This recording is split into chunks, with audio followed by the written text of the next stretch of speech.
So Dr. Mollee is one of our leading haematologists in Brisbane and certainly in Queensland, and has done extensive work with amyloidosis and myeloma, and has an amyloidosis clinic at the Princess Alexandra Hospital, but has also done a lot of research in myeloma. And Dr. Mollee has come to speak about future treatments in myeloma.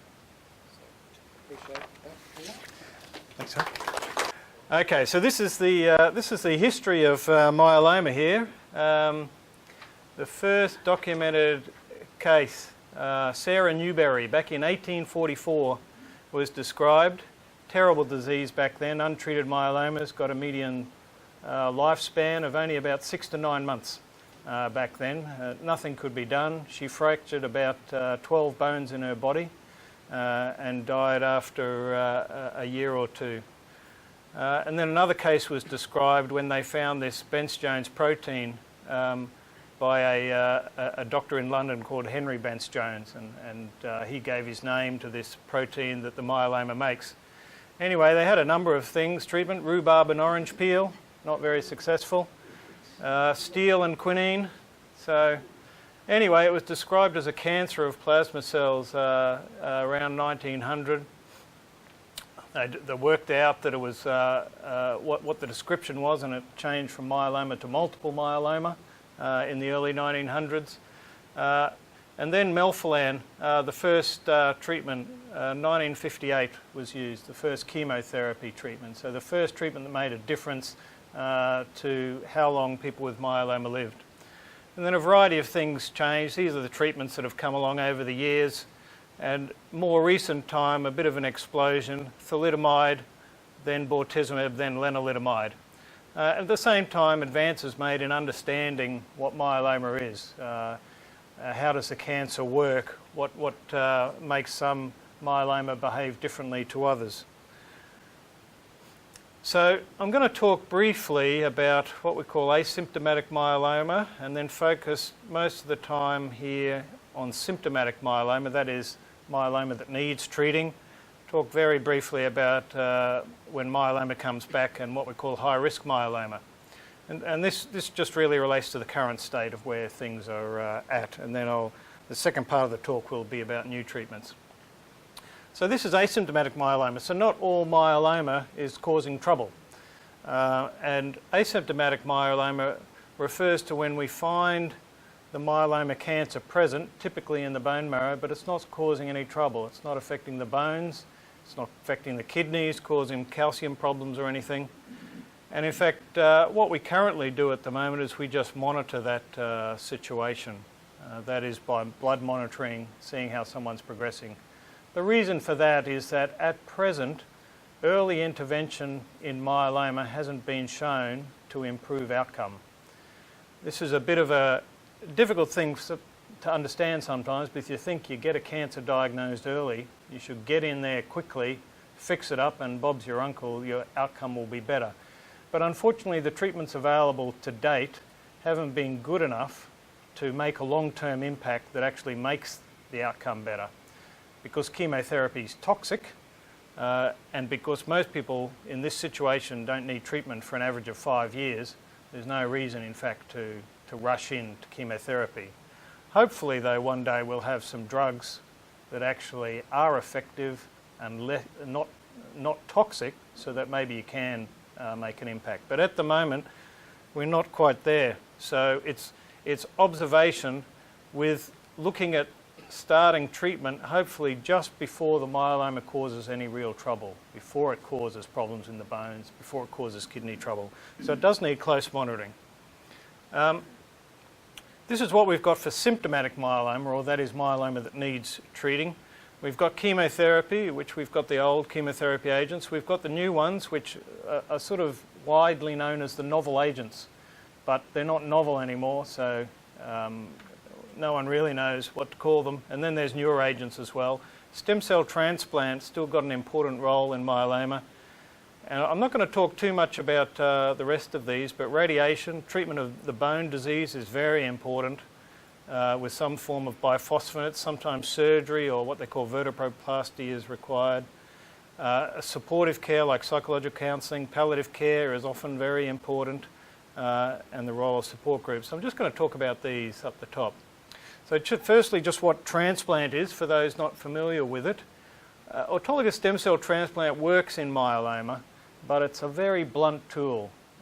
It's basically using the highest dose of chemotherapy that the body can tolerate to knock the myeloma down as low as possible. So myself, I can't see it as being the future of myeloma therapy or any therapy, you know, in 20 years' time, but at the moment it's very effective, it works, but hopefully we'll have something better.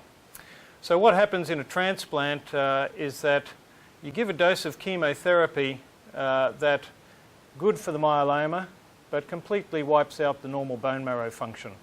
And then you rescue someone from that by putting back stem cells that you've collected before. It used to be called a bone marrow transplant, but we don't use bone marrow anymore. It was found that you don't need most of the bone marrow, you just need special cells in the bone marrow called stem cells. And then it was discovered that in fact you could collect those stem cells out of the blood after some growth factors and chemotherapy. So we don't do bone marrow transplants for myeloma anymore, we do peripheral blood stem cell transplants. So this is what happens. Someone gets a stem cell collection on an apheresis machine where the blood comes out a tube, goes through the machine, the stem cells are picked off and the rest of the blood goes back into the body. So that happens after chemotherapy, typically cyclophosphamide in Australia, and GCSF injections. Then those stem cells, which appear in a little bag, they get frozen, stuck down in a fridge. They can stay there for decades if needed. So they're just pulled out when they're needed. So someone's then given the high dose of chemotherapy that's good for the myeloma, usually melphalan, and then the stem cells are taken out of the freezer and given back just like a blood transfusion. They find their way to the bone marrow and produce all the blood again. So what has the action in myeloma in what we call an autologous using your own stem cell transplant is the chemotherapy. The stem cells are purely supportive. There's nothing magical about them on the myeloma at all. So that's the stem cell. So this is what happens. You have the chemotherapy. The stem cells are put back the day after the chemotherapy. Your normal blood counts go right down. And then the stem cells start to grow up and they start to produce the blood again. So if you didn't have the stem cells, your blood counts would go down. They'd never come back up. So the stem cells enable you to give this big dose of melphalan. The other major pillars, if you like, of myeloma treatment now have moved on from chemotherapy, and they refer to these so-called novel agents, thalidomide, lenalidomide, also known as Revlimid, and these two together are known as the immunomodulatory drugs because they have got some effects on the immune system, so it's a historic sort of name. And in fact, there's new ones in this class coming along. Pomalidomide is one. Then there's the proteasome inhibitor, which is called bortezomib or Velcade, also a highly active drug in multiple myeloma. And again, there's new ones coming along here. So these agents are all individually very active in myeloma, more active than traditional chemotherapy drugs. And typically, though, the best results are when they're combined with often a standard chemotherapy agent like cyclophosphamide or melphalan, or with prednisone, so a corticosteroid. So a typical recipe has a combination of 2 or 3 of these sort of drugs. So thalidomide, it's the drug that was used initially in pregnant women for morning sickness and as a sedative, caused the babies with the little arms. Went off the market for a long time, and interestingly made a comeback. It's a very interesting story if anyone ever wants to read it. A patient's wife wanted to do something for her husband who had very advanced myeloma. Nothing was working. She rang researchers in the US, bothered them endlessly, and eventually found someone that had found that thalidomide worked in acute leukemia, of all things, in a laboratory. She said, "Why? Let's try that." And she found a doctor who was prepared to use it. And so they developed a trial protocol and used it in the US. Unfortunately, her husband, his myeloma was too advanced and he died before it could do anything. But they had the drug there for a trial and they gave it to the next patient and his myeloma vanished. And that led to the reintroduction of thalidomide as an active agent. So all because someone's wife wouldn't give up on them. So that's very interesting. Anyway, so it's typically used with other agents, chemotherapy or steroids, generally 50 to 200 milligrams. It's good if you've got kidney trouble, but it's got side effect problems. Peripheral neuropathy, so it affects the nerves, causes constipation, blood clots and tiredness. And of course, it's tightly regulated because the government wants to make sure that it never gets into the hands of a pregnant woman. Then there's lenalidomide, the next generation of this family, which was developed initially, in fact, to try and get rid of the effects on the unborn baby. And they weren't entirely successful, but it is more potent than thalidomide.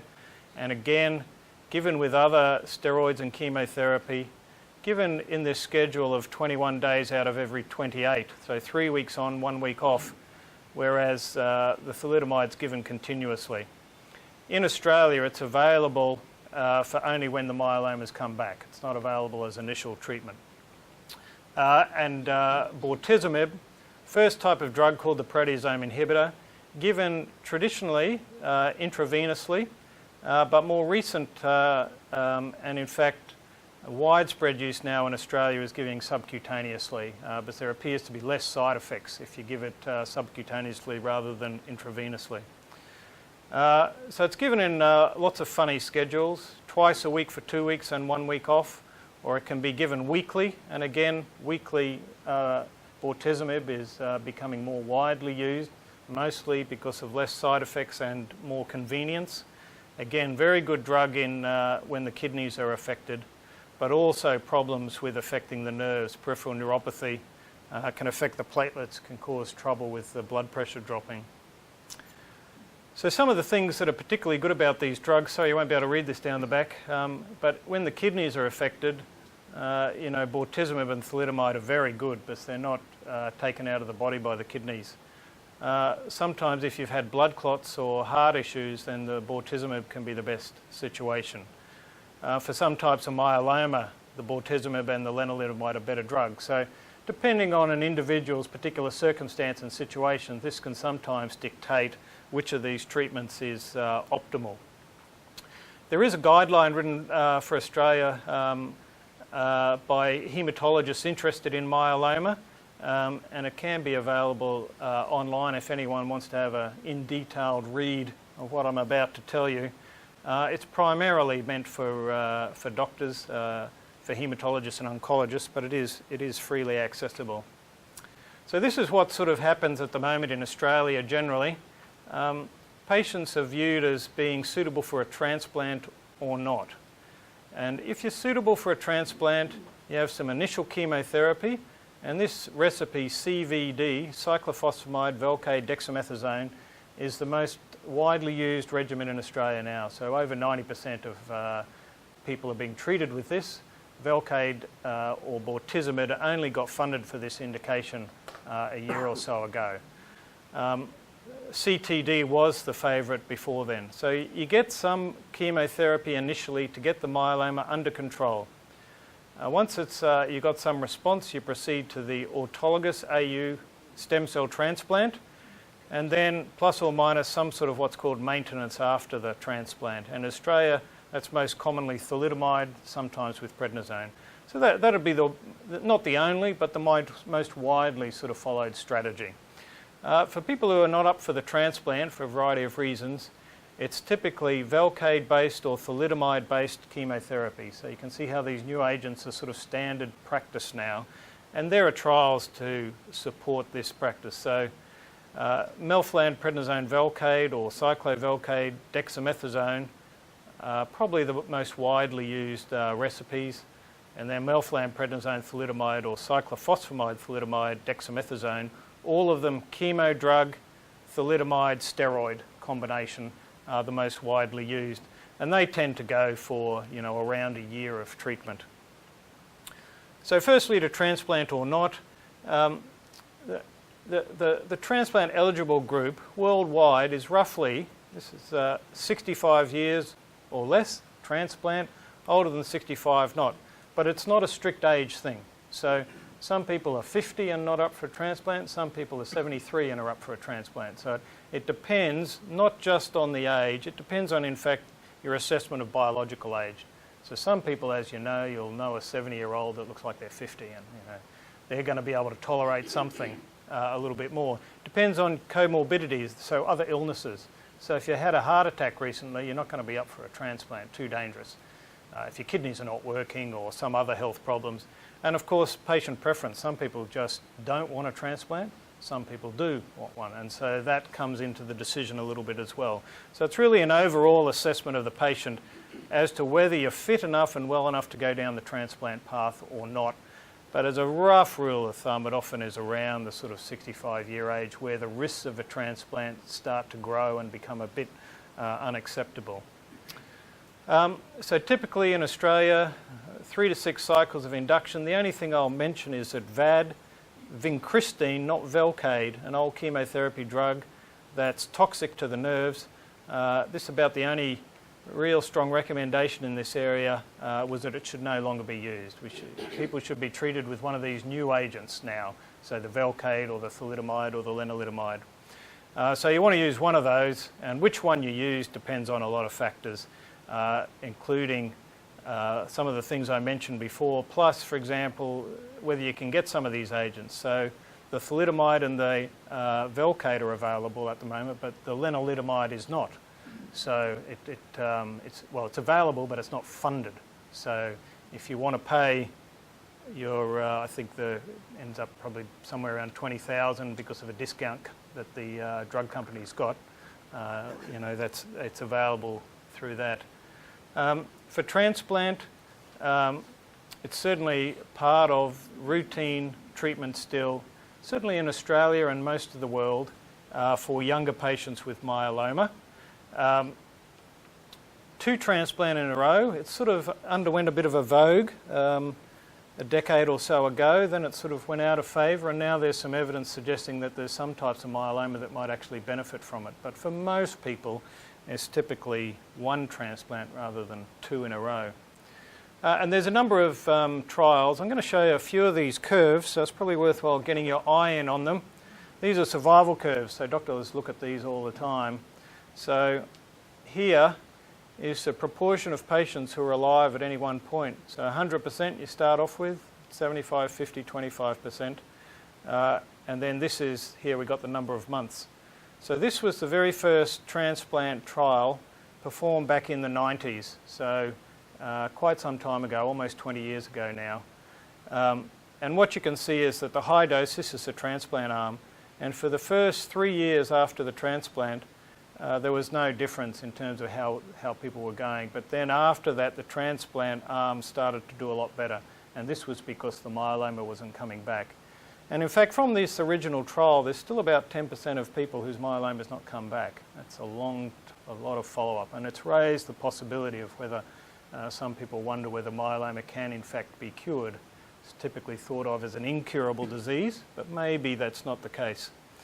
So there's been a couple of trials, in fact there's been about 5, that have shown that transplant improves long-term outcome, that is how many people are alive 5, 10 years down the track, compared to standard chemotherapy. The trials that are going now of course, because there's newer agents, are comparing, some of them are comparing transplant to the newer drugs, because the newer drugs are so much more effective. People are wondering, can you do away with the transplant? And the current answer is not yet, but we'll wait for the results of the trials. You can certainly see this is the number of transplants that are done. This was from 2010 in Australia, and myeloma is the commonest reason that someone has a transplant in Australia. So I'll say just a very quick word on allogeneic transplant. This is a transplant using bone marrow or stem cells from someone else, not your own. And this type of transplant is still considered investigational. That is, it's not routine part of practice and should preferably just be done on a trial. There's been more studies at the moment suggesting that it doesn't work than there have been that it does. So the exception to that is that maybe in someone very young, you occasionally see someone with myeloma in their 20s or 30s. And that's a situation where maybe it's worth taking the risk with a allogeneic transplant, a situation where normally the results are not as good as an autologous transplant. Consolidation or maintenance, so we've had your initial chemotherapy, your transplant, and then something after, and all three of the new drugs have been looked at in this situation. The best data at the moment is probably with thalidomide, in that there's been more studies done. It shows improved control of the myeloma in all the studies, and in half of them, people live longer if they get the thalidomide. The bortezomib studies certainly controls the myeloma longer. We don't know if it actually makes people live longer though, and the same with the lenalidomide. And there's a lot of debate about maintenance. Should you give it with or without prednisone or dexamethasone? Should you give it for 6 months, 1 year, 2 years? Because all the trials are a little bit different, and you've got to weigh up the side effects of the treatment. So some of the treatment people have a lot of, they struggle a lot with side effect wise, and so you've got to weigh up the quality of life you're getting versus the benefit you'll get out of it. But certainly most people in a most widely used consolidation in Australia would be the thalidomide.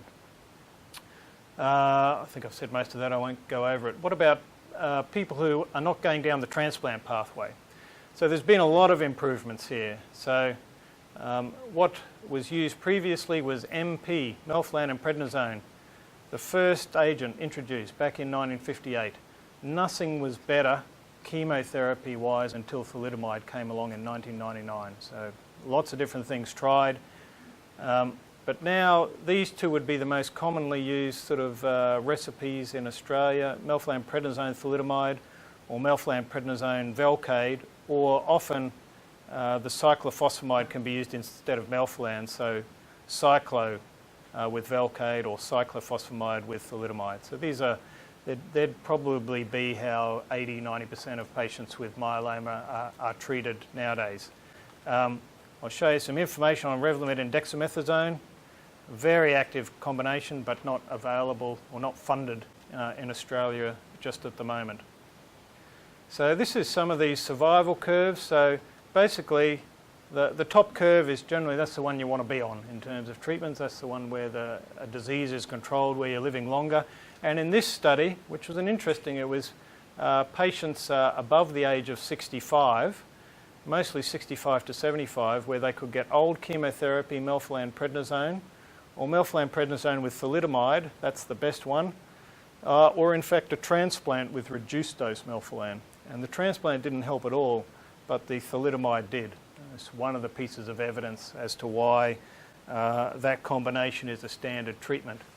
Here's one from the French in people over than 75 years of age. There are very few studies in cancer in the 75 to 85-year-old age group. That age group is often neglected from clinical trials, which typically focus on younger. So this was a very good trial from the French, looking at melphalan, prednisone and thalidomide. That's the top curve again, showing improved control of the myeloma. This is progression-free survival, but improved survival overall. So again, a standard treatment. And then Velcade came along. This again in people over 65 years of age, and the curve up the top is the one with the Velcade. So you can see, for example, in this study, at 5 years, it's improved the number of people alive from 34% to 46%. So this is 12%, that is, my math's not very good, 1 in 8 people alive that previously wouldn't have been. And these are the sort of the typical advances in cancer treatment. You don't go from here up to 100%, but you get a little bit extra. And in fact, in cancer, to improve survival by 10% or more is very uncommon. So definitely a major advance getting Velcade. Here's a Revlimid study comparing the old melphalan and prednisone with the melphalan prednisone plus Revlimid, and the Revlimid curve doing much better. Another thing that's come out is that there's some evidence, in fact, that not only after a transplant, but after initial treatment, there may be some benefit to having further chemotherapy in a maintenance way to try and keep the myeloma from coming back. It hasn't been consistent though. So the UK did a study which suggested myeloma control was better. I don't have the curve here, but overall survival wasn't actually better. That is how long people were living. So it becomes weighing up very much of side effects versus benefit. Bortezomib can keep the myeloma under control better, and so can Revlimid. But there's controversy amongst studies again as to whether these two strategies again actually mean you're alive for longer in the long run. The reason for that is that if you don't get the Velcade after your treatment or the Revlimid after treatment, you can get it when the myeloma comes back, and it works in that situation.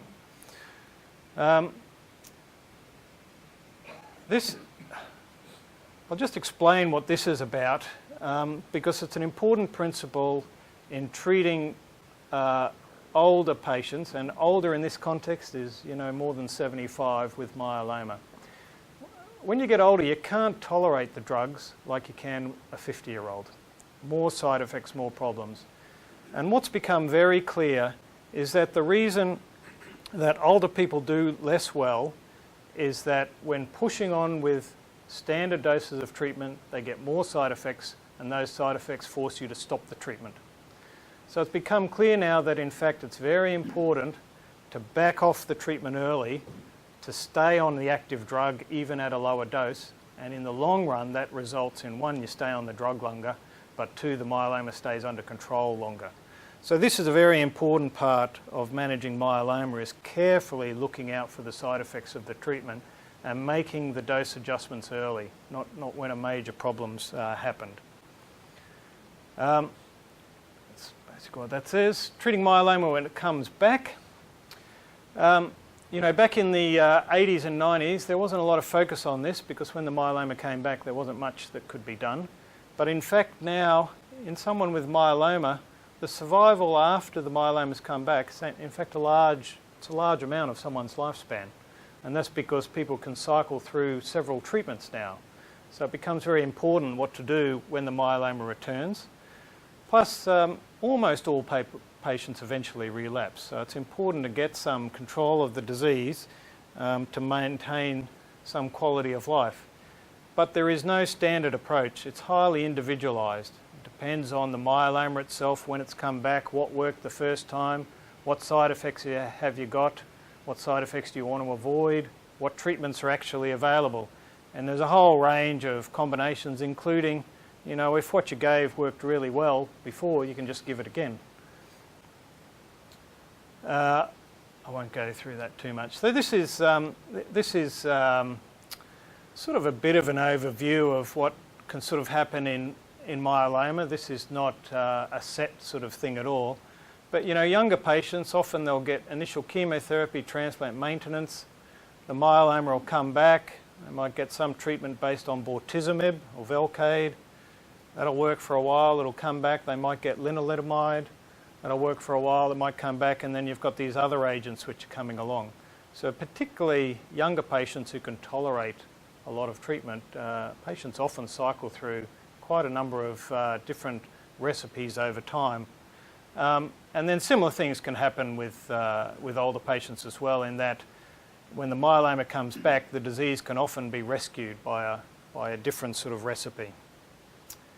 I'll just say one word about high-risk myeloma. So what's changed a little bit in the last few years is the recognition that some myeloma has got genetic changes in it that predict an increased likelihood of the myeloma coming back. And there's some knowledge now that particular drugs are good for that situation rather than others. So most people in Queensland now, when they have their bone marrow to diagnose their myeloma, will get genetic testing done on it by the laboratories. This is called FISH testing, fluorescent in situ hybridization. Doesn't matter what it means. It's looking at the genetic mistakes in the myeloma. And you may hear these things, that your myeloma might have deletion 17p or a translocation between chromosome 4 and 14. These are genetic changes which identify a type of myeloma that's more likely to come back more early. And these ones in particular seem to do better if you can get Velcade into the treatment regimen. So another factor that's important to dictate what sort of treatment's happening. The issue, of course, is that the problem is that while you've got these abnormalities, they don't apply to everyone. They're an average sort of thing. And so not having them doesn't mean that your good myeloma will always stay good. It can change and behave aggressively. Similarly, not everyone with these so-called bad myelomas actually behave badly. Some people do extremely well and their myeloma remains under good control. So the problem with identifying these things was that while as a group it identifies a group of myeloma that does not so well, in an individual it can't actually tell you definitely what's going to happen. There's a lot of other aspects to myeloma management I'm not going to run through. Patients with myeloma have reduced immune function, so a particular predisposition to infections. Infections are a big problem that needs to be prevented and controlled. Kidney problems are difficult, and a proportion of patients with myeloma need dialysis if their kidneys fail. Prevention of bone disease, bone pain, fractures, very important in myeloma. In fact, it's been one of the big changes over the last 20 years. The wards used to be full of people with advanced bone disease on morphine infusions, and we don't see that type of myeloma very much at all anymore. It's been a big advance, and that's related to effective chemotherapy and prevention of bone disease by bisphosphonates. So these are drugs like Zometa, Iridia or Pamidronate and Clodronate. And then there's management, obviously, of the side effects of the myeloma treatments. And there is no myeloma treatment which is benign. They've still all got side effect problems. So what's happening here? So there is positive news, and myeloma is actually, amongst cancers, there's actually a feeling of optimism amongst doctors in the last 5 years, and that relates to the introduction of the new treatments, but because we can see the enormous pipeline that's coming, and I'll show you some of that. So in the mid-90s, all we had was melphalan and prednisone. This little red bit here down the bottom, I don't know if you can see it down the back, but it's about 3%. This is the number of patients that go into what we call a complete remission. We can't detect the myeloma. It's not a cure, but we can't see it in the bone marrow or on the blood tests. So hardly anyone went into remission. And then when we get the new agents, thalidomide by itself, we see a few more people. Then Velcade, Revlimid, the combinations, we see more. You add a transplant on top of some of these active agents. There's one study with a complete remission rate of 72%. Now, we would never have dreamt of that 10 years ago. Myeloma had such a sort of negative feeling about it, but there's enormous strides made. This is not cure, but you're not going to cure someone unless you can get them into remission first. So it's an important marker of improvement. These are some other things to show that there are actually some improvement. This is Australian data up until 2010. You can see that this is the number of people dying per 100,000 population of myeloma, males and females. Males in blue, males always do worse in cancer than females, so that's just the way it is. So the rate of dying was getting worse through the 70s, 80s and 90s. Then it stabilised out probably through the introduction of transplantation, and then it's declining. This is a worldwide phenomenon that the death rate for myeloma overall is reducing. This is a study from Europe, one of the Scandinavian countries, looking at what's happened. This is for patients over than 65 years of age. This is, you don't like to think of your mortality, but this is the normal survival curve for someone over 65. I mean, people are dying, obviously, all the time. This is the normal population. So this is what the survival curve was like with old chemotherapy, melphalan, prednisone, or its like. This is since Velcade, Revlimid, and thalidomide were introduced. So it hasn't got the survival up to normal, which is what we'd like, but it's certainly made a major improvement. So there's certainly things happening.